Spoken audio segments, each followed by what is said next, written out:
She struts and heels, so high with her head high. Class in her step, she's a planned verb. She got it. Yeah, that bougie spirit. Go flaunt it.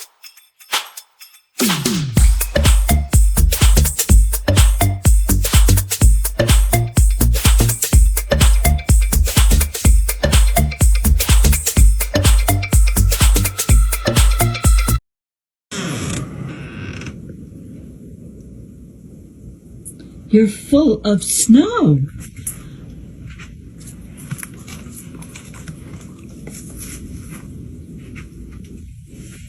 Did you turn around because you want me to scratch you? Do you want this? Huh? Do you want me to scratch you?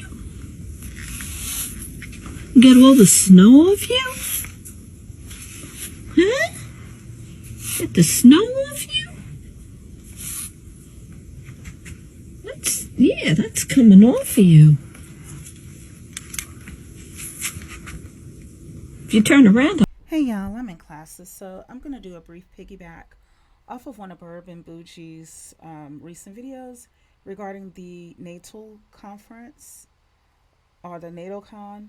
I've included a link to her video in the description box.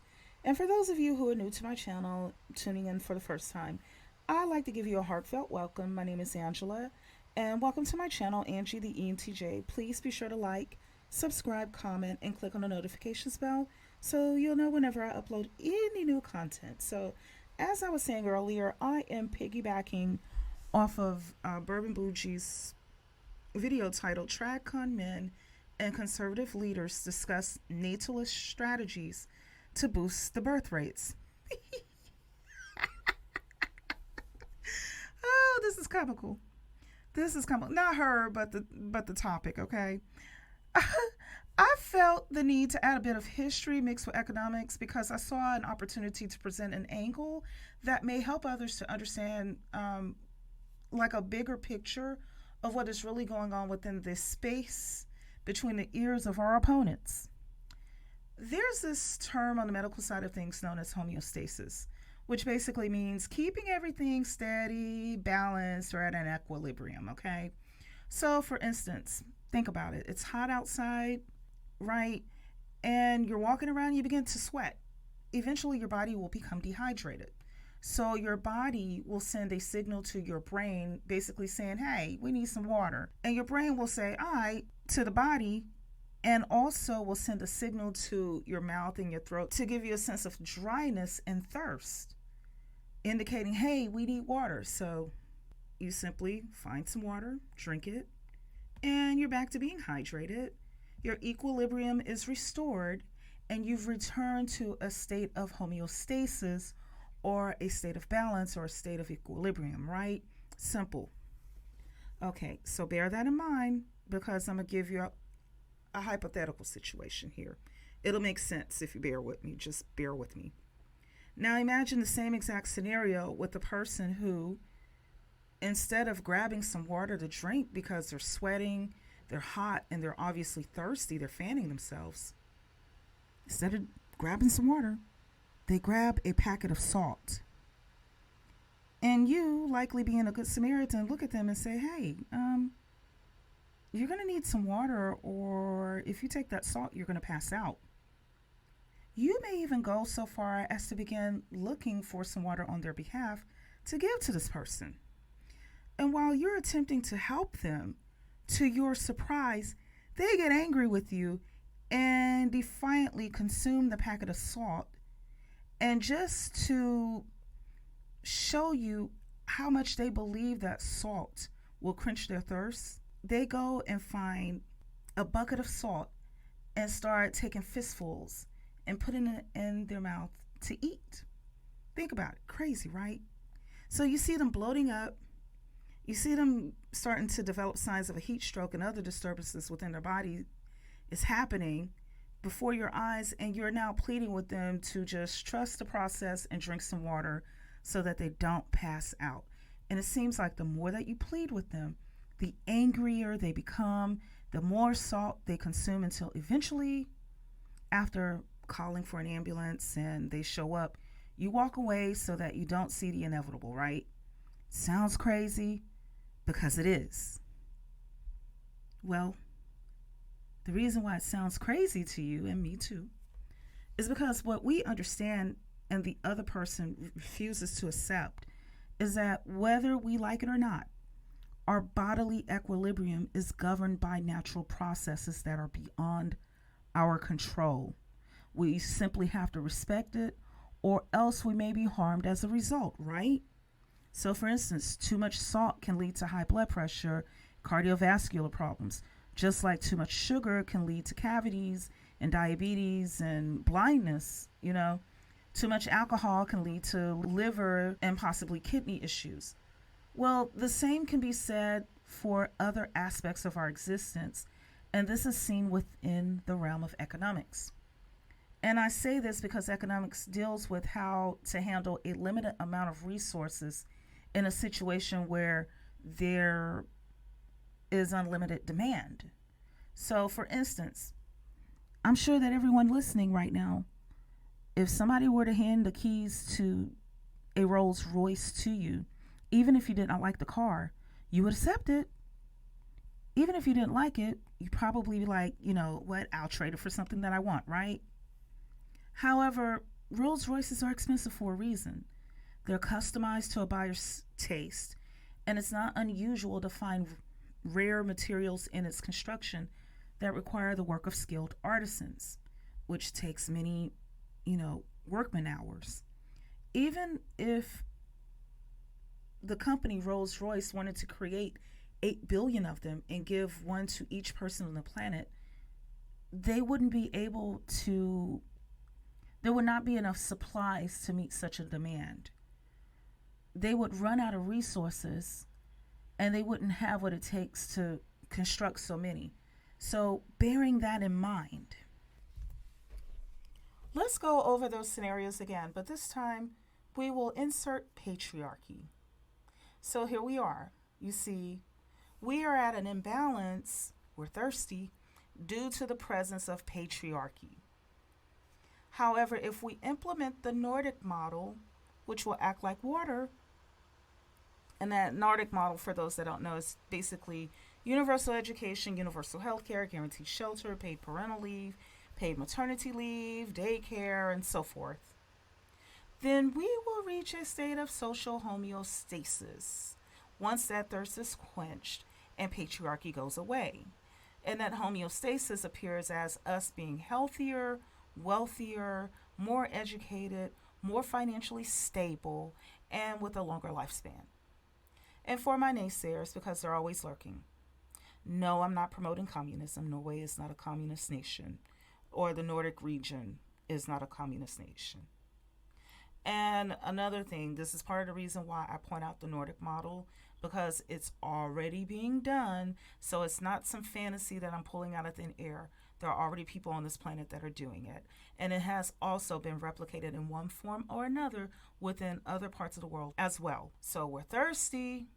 The water that we need to help to quench that thirst means to give homeless people homes, make having families easier for those who want them, and give everyone health care and education, because we don't want a bunch of idiots running around, especially we don't want them to be unhealthy, because that's cruel, right? And also, like the Rolls Royce, people, it takes time to create them and to nurture them and to educate them, and for them to be able to participate within the economy in a manner that is beneficial to themselves first and foremost, as well as the collective of us all in terms of paying taxes. Because, it takes some time for them to grow up to become the new taxpayers.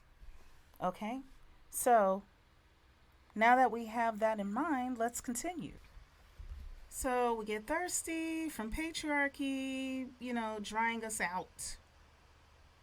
We fill ourselves up with the water of the Nordic model, common sense economic decisions, and then we're back in a balance, right? Well, here's what patriarchy does, okay? They believe that by applying more dysfunction represented by the salt, because again, we're back in the scenario where thirsty, it's hot outside, and need something to drink. So patriarchy thinks that they believe so strongly that salt can quench thirst, and they believe that by applying more and more of this salt, more and more of this dysfunction, that it will eventually bring about this awesome situation where we all will live happily ever after. We just have to keep on believing in that salt, keep on applying some more salt into our mouth to quench our thirst instead of sipping water, or keep on living in dysfunction instead of doing something different so that we can bring about homeostasis.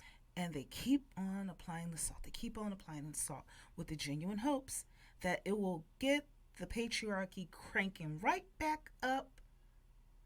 And then, once it's cranking back up, everyone will stop complaining of thirst. This is their mindset. And they are right. The time will come when people will stop complaining of thirst. And it's only because they've passed out from their bodies shutting down due to dehydration, right? So here's where I will bring in a bit of history into this whole situation. Hopefully it'll make sense and we'll have a big picture understanding of it all. So let's go back in time into the medieval times a little bit, into 13th century France. You see, there are two characters pictured on the left of the screen. One is his name is King Philip IV, and the other one is Pope Innocent III. And y'all, Pope Innocent was not that innocent, and you'll see why a little bit later. And to the right of them are a bunch of nameless folks who are doing backbreaking labor, so we will collectively call them the peasants. And just because they're peasants does not mean that they're also stupid. They're not stupid. They're the ones that are working from sunup to sundown. They're paying taxes, they're paying tithes, and they're also going hungry and wearing rags. Meanwhile, the Pope and the King are pressuring them to have more babies, to continue to toil all of their life in the fields, while convincing them that they are suffering on behalf of the kingdom. And so that's part of doing good for the nation. And it's also part of the faith to endure trials and tribulations. And so while the peasants are going through all of that, the king and the pope are living in a lap of luxury, medieval style. So the peasants basically began the medieval version of China's lie flat movement and basically said, hey, we will not make it to their version of heaven, and we accept that we're poor peasants. C'est la vie, or that's life. So we won't eat meat anymore because it's cheaper to live without meat, medieval times. And we will eat whatever we're able to grow with our own hands. And occasionally we'll go fish. So bon voyage, Pope Innocent and King Philip. We'll see you later, and we'll just peacefully abscond to the south of France, where it's warmer, so we don't have to use much wood during the cold northern winters to stay warm, because it's already warmer down there. And yeah, we wish you well, Your Highness, King Philip and Pope Innocent III. So they started leaving. Their survival instinct kicked in. And guess what happened? The peasants got to the south of France. They settled. They did exactly what they said they were going to do. They also came up with their own spirituality called Catharism or Albigensianism, right? Where, believe it or not, women were equal to men, and they were not subjected to giving up their womb to the random urges of their husbands. They got to decide whether they choose to have sex, when, where, how, whatever, or even not at all. They didn't have to have sex at all, and it was considered fine and acceptable. So it was like the medieval prototype of the West 4B movement as well, to some extent. And as a result, the peasants, aka the Cathars or the Albigensians, they started becoming wealthy. And when that happened, the lesser nobles of King Philip IV began to notice how the Cathars were leveling up. They were formerly peasants. Now, they're styling and profiling, happier and healthier. now that they've moved away from the toxicity of King Philip IV and Pope Innocent III. And they also began to join them. The nobles did, or the privileged. So the Albigensians were living in paradise. They were not paying tithes. They were paying taxes to the more relaxed landowners whose fields they migrated to in order to work. And so they were paying to them instead of the king and so forth. See, like I said earlier, the peasants felt thirst. They quenched it by migrating and living better lives, right? Mm-hmm. Well, as expected, human beings are human beings, whether it's the medieval times or modern times. Human beings are human beings. So, of course, that didn't go over too well with King Philip IV or Pope Innocent III, who lost their labor force, as well as those tithes and tax revenues. And rather than them say, well, the people were thirsty as a result of the type of pressure we placed on them, so maybe we should just quench their thirst for freedom and make life easier for them so that they don't have to flee away from us. Instead of saying, why don't we redistribute more of the tax funds and provide more liberties to the people? You know what they did? They added salt to the situation, okay? And they sent knights to attack the Cathars, because Cathar, Albigensian, same thing, okay? They sent knights to attack the Cathar, and the motivation for the knights to attack the Cathars was that once they attacked them, they were able to strip them of their wealth, strip them of their clothing, strip them of their properties, and so forth. And Pope Innocent even said out of his own mouth to unalive them all. The leader of the same institution that has historically been solid on their anti-abortion stance, back in the 13th century, had an entire pope ordain the unalivement of the Albigensians, the Cathars, those peasants who migrated peacefully to the south of France. And because they concentrated their hard work and back-breaking labor on themselves, they became wealthy. So Albigensians got thirsty for a better life, got tired of being peasants. They migrated away and found the water of abundance elsewhere. Then the king and the pope went to war with them to strip them of their wealth and their growing power and influence. Think about it. The Cathars were doing well. So naturally, peasants in other parts of the France, and possibly even further, were walking away from tithing and paying taxes to a greedy king or a pope in favor of living the Cathar lifestyle. And this was especially true for the women. Within the next century or so came colonialism, disaster, and the rest is history. So what does all of this have to do with the Natal Conference? Why am I talking about the 13th century and we're here in the 21st century America, where, we have smartphones and smart TVs? What does that have to do with now? Okay. You're right. We're here in 21st century America, where patriarchy and its institutionalized discrimination have the majority of us thirsting for a change. So far, we have seen the positivity that comes with increasing equality and equity, and how it has given rise to more educated people, especially women. And of course, with more education comes more empowerment and typically more wealth. We still have work to do, such as our version of the Nordic model on steroids. So we already have the data to show that the happier women are within a nation, the better that nation performs. And let me tell you, in this day and age, we women, we want what we want.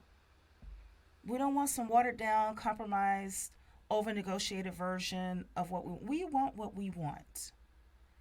And here's what they are not talking about. You see, going back to the Rolls Royce example, if you're driving in reverse in your car, you're going backwards, right? And now you want to go forward. What do you have to do? You have to pump the brakes, and you have to take time to shift the gears. And you have to pop it through neutral before you're able to put it in drive and move forward, right? So, economically, that is what is happening. This article from The Economist magazine covers it. And it shows that eventually, as women grow in education, owning businesses, properties, and so forth, typically the richer she becomes, the more likely she will eventually become open to having her own children. And it will be according to her own terms instead of those expectations of the patriarchy. That is the true reason why they are panicking. That's really why they're panicking. Because, see, a nation can only rise as high as its women. They are afraid of the rising of Mama Inc. And, especially Family Inc. Because, see, with the combination of history and economics, you see the relevancy between what happened in 13th century France when the peasants migrated. Well, here we are between the 20th and the 21st centuries. We migrated too with the use of education and economic empowerment. So we migrated intellectually from the patriarchy. We got thirsty for a better life. We drank the water of equality, and voila, we're here. However, this is what they're trying to do, despite the fact that they are thirsty as well. They are wanting to throw salt into the situation, and this situation requires water. They want to keep the imbalance, even though it will end up causing chaos for everyone, including themselves. We saw it happen in the 13th century with the war waged on the Albigensians by the Pope Not So Innocent III. The Natal Conference is an attempt to wage a war on the modern-day Albigensian crusade within us. The question, though, is why? Why would they basically throw an anvil on their own feet in an effort to hold us back? Well, pay attention. We see that some of their privileged people have migrated over into our spaces, much like some of the nobility did back during the Albigensian or Cathar Crusades.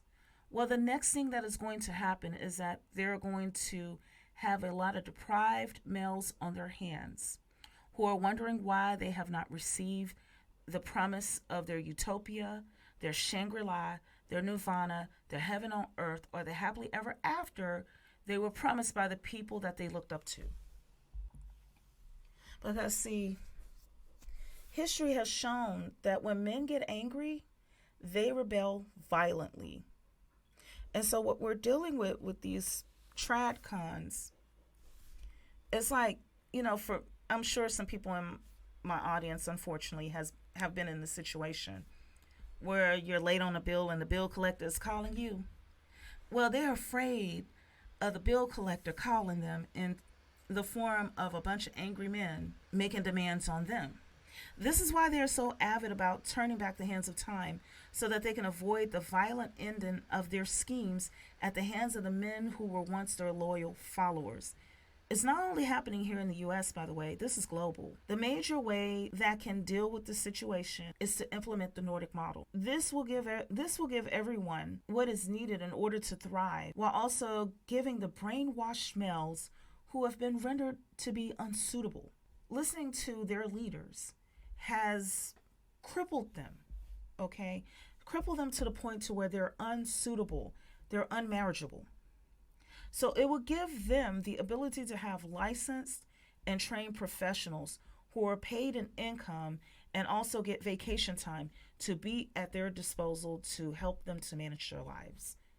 This is already happening in Norway. It can happen here. The times of abusing women's free time for uncompensated labor as a way to supplement the entire U.S. economy while pushing unsuitable men into marriages with unsuspecting women while using religion to jawjack a woman into staying in a toxic relationship so that the tax dollars can be used instead of paying for this unsuitable man who shouldn't be married, for him to get the help that he needs, is instead being used to pay for somebody's private jet flight somewhere or someone's nephew's private school tuition. See, that hustle is over with. And they're not going to succeed by pressuring us through passive aggressive means either. What they need to discuss is the fact that we have more than enough resources to make the U.S. on par with Scandinavia and the Nordic nations as far as the benefits to its citizens. And we can even do better, respectfully. We can be up there with Monaco, probably even better. So it's best for them to face the monster that they created with a treat to keep him docile. And that treat can come in the form of wraparound services. We already know that one of the most dangerous beings on this planet is an uneducated man who is poor and has no outlook for a future. See, we can handle the lions and the tigers and the bears. See? Good boy. Come on, Benta. Come down here. Come on.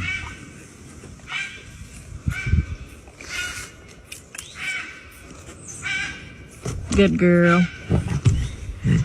Here.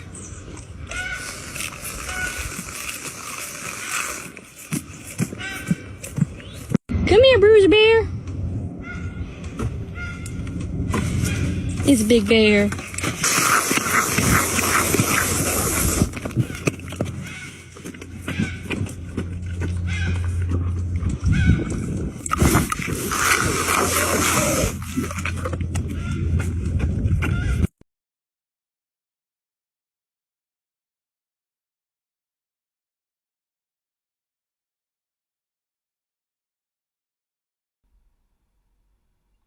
I'm back. We can handle the lions and the tigers and the bears. It is those who are pushing the manosphere and red pills that can't handle the doomsday that is awaiting them of those men turning the same teeth and claws they've been using on us back onto them. So in my eyes, this Natal conference is a bluff to hide the fact that they're afraid of what will happen when the males who look up to them finally figure out, after all this time, that these trad leaders have been the op the entire time. They've been the op this whole time. I'm popping popcorn that day when they figure it out. I'm just going to pop my popcorn and sit back and watch. So that's all I have to say for now. Please be sure to like, subscribe, comment, and click on the notifications bell so that you'll know whenever I upload any new content. Take care until next time. She struts and heels, so high with her head high. Class in her step, she's a planned verb. She got it. Yeah, that bougie spirit. Go flaunt it.